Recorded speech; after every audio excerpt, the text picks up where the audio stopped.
లోకేష్ జన్మదిన వేడుకలు cake cut చేసి స్వీట్స్ పంపిణీ చేసిన కూటమి సభ్యులు.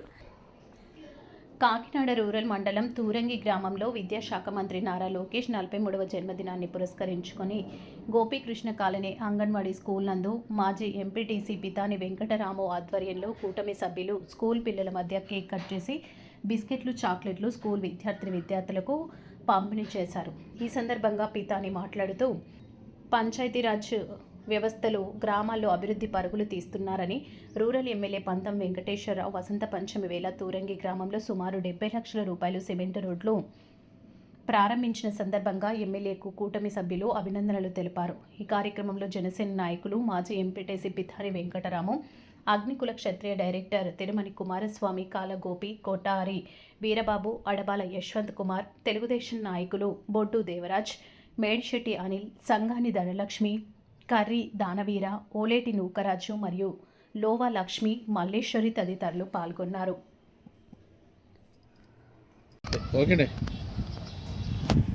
ఈరోజు కాకినాడ రూరల్ మండలం తూరంగి గ్రామం గోపీకృష్ణ కాలనీ ఈశ్వర కాలనీలో ఉన్న అంగన్వాడీ స్కూల్ నందు ఈరోజు వసంత పంచమి సందర్భంగా మరియు సుభాష్ చంద్రబోస్ గారి యొక్క జయంతి సందర్భంగా మరియు అలాగే యువనాయకుడు విద్యాశాఖ మంత్రి శ్రీ నారా లోకేష్ గారి జన్మదిన సందర్భంగా ఈరోజు కూటమి సభ్యుల ఆధ్వర్యంలో ఇవాళ సంబరాలు చేయడం జరిగింది.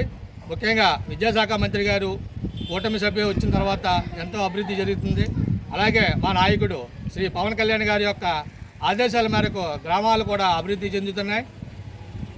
లోకేష్ గారు కూడా ఇంకా ముందు సాంకేతిక పరిజ్ఞానంతో విద్యా వ్యవస్థని ముందుకు తీసుకెళ్లాలని ఈ సందర్భంగా నేను కోరుకుంటున్నాను. అందరికీ నమస్కారం అండి. ఈరోజు మన యువ నాయకుడైన శ్రీ నారా లోకేష్ గారి జన్మదిన సందర్భంగా ఈరోజు మనం గోపికృష్ణ కాలనీలోని అంగన్వాడీ స్కూల్లో పిల్లలందరి సమక్షంలో మనం జన్మదిన వేడుకలు జరుపుకుంటున్నాం.